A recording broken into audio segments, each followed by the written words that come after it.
My name is Jeetson Holden. I am here to interview two spectacular soccer referees and the referee community. I too am a soccer referee and am on my way to being an even better one.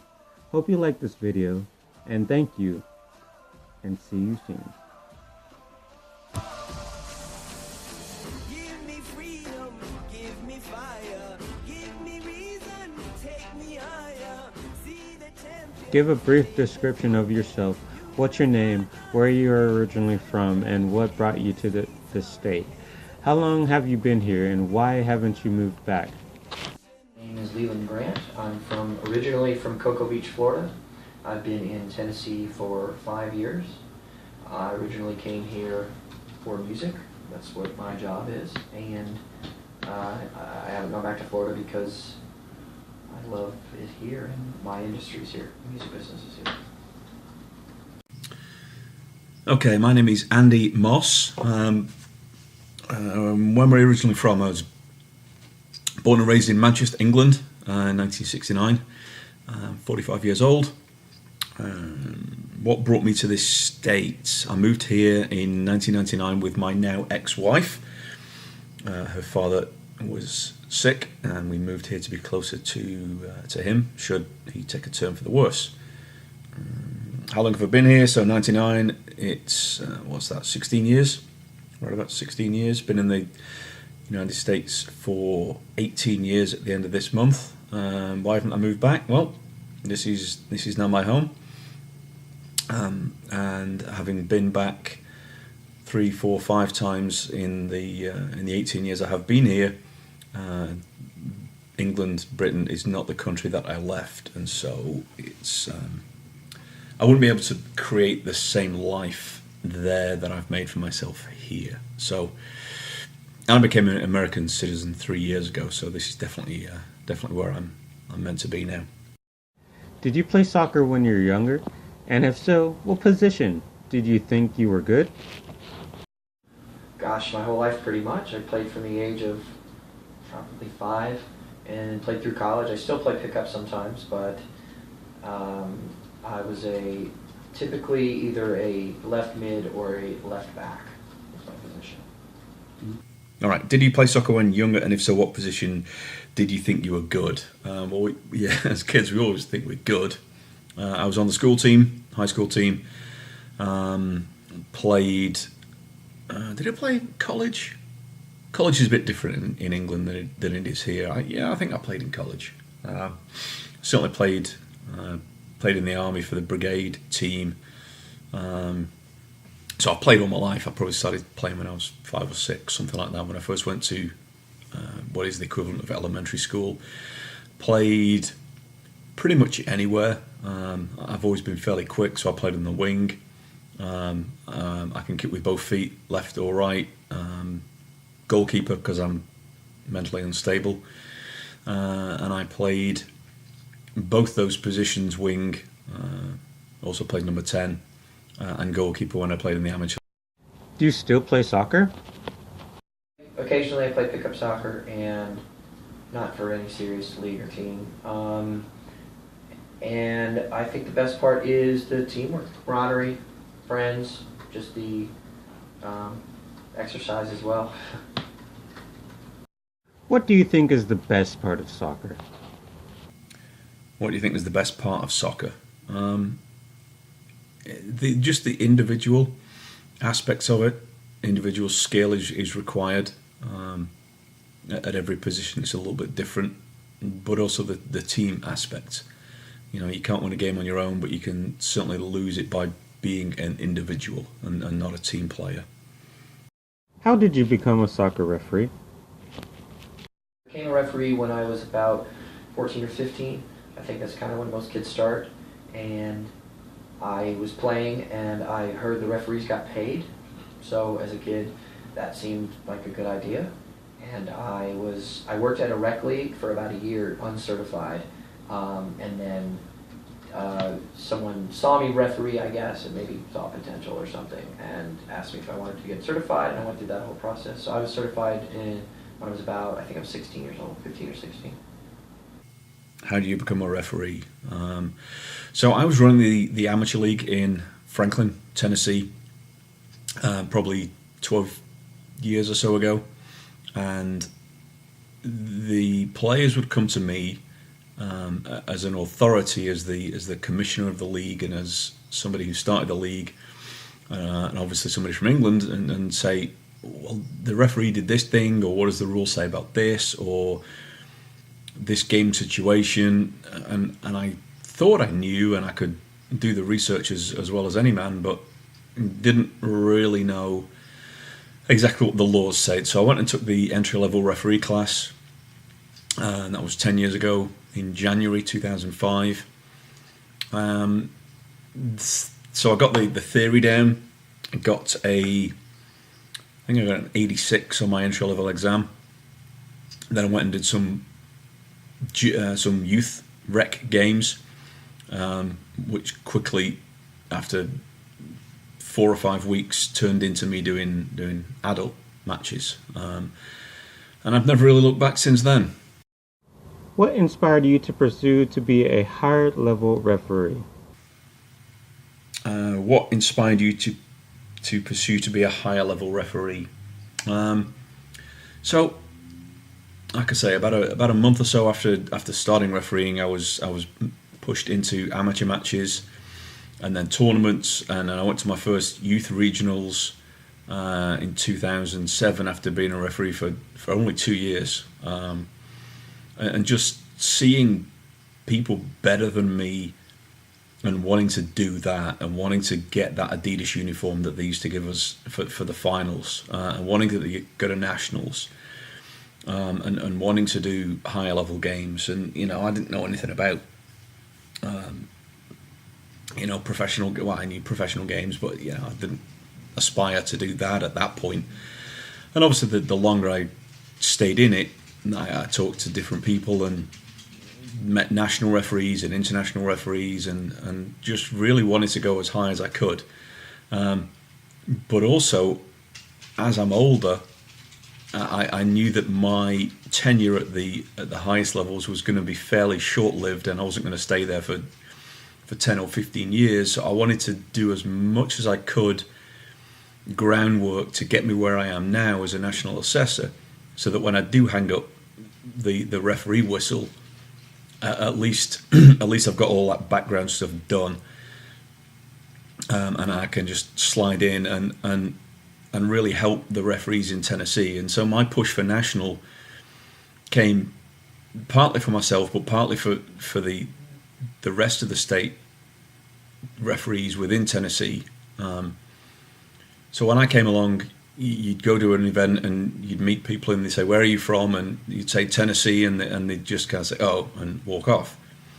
As opposed to being from Texas or Florida or New York or California, one of the powerhouse states. And I wanted to change that. There's no reason for Tennessee referees not to be the best, and we've got the best now. Walt and Donovan have both been to the finals of National Youth Male Referee of the Year 2 years back to back.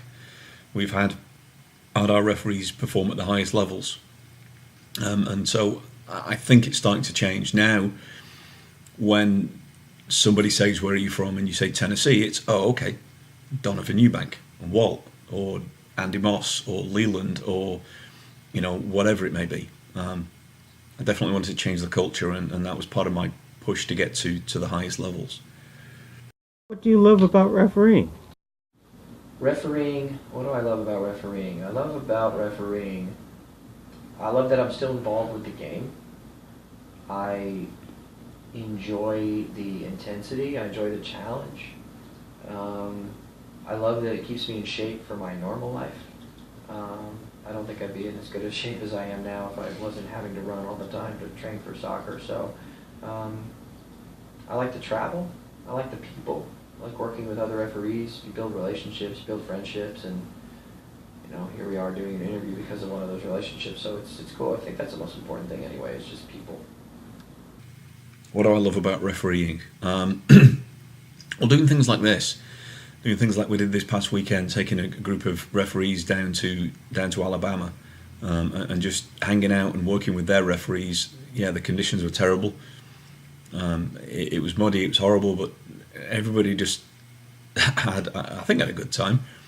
I even came out of retirement for one weekend only and did another game.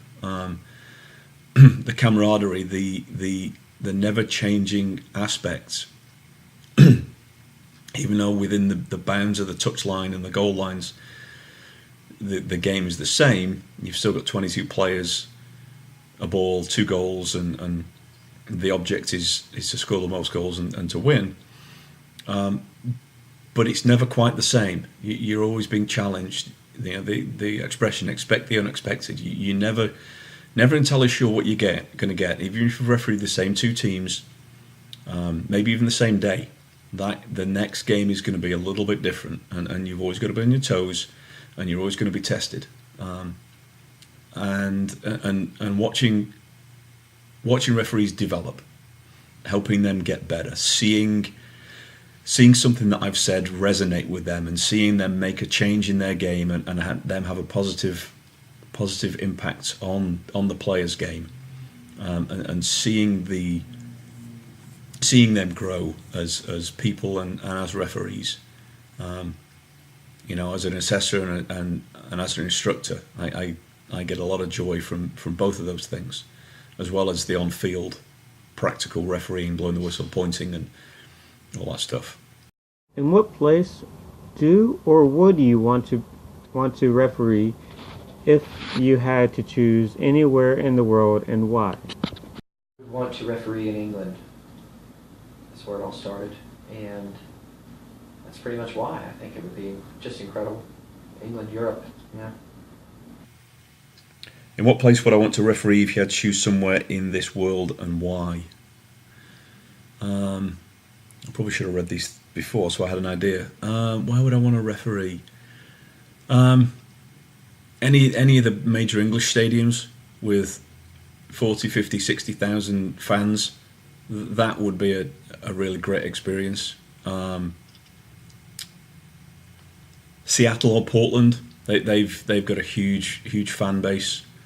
That'd be kind of cool. They've got these facilities out in the desert in the Middle East where it's literally just a soccer pitch. It's like an indoor soccer complex, but it's just out in the middle of the desert. So we've got these walls and bleachers. It's not beach soccer, it's not sand soccer, it's actually real soccer, but it's just out there. That looks kind of groovy. Yeah, so I think maybe Wembley Stadium, the new Wembley, that would be a great place to work. Tell me one of the most favorite moments you had in your refereeing career, regionals, nationals, or what? A favorite moment refereeing was, I think, getting to work the MLS preseason. That was pretty cool. It was not an intense game because it was preseason. The teams weren't really going at each other, but it was still pretty cool to work with MLS teams and see, I mean, just how amazing those players are.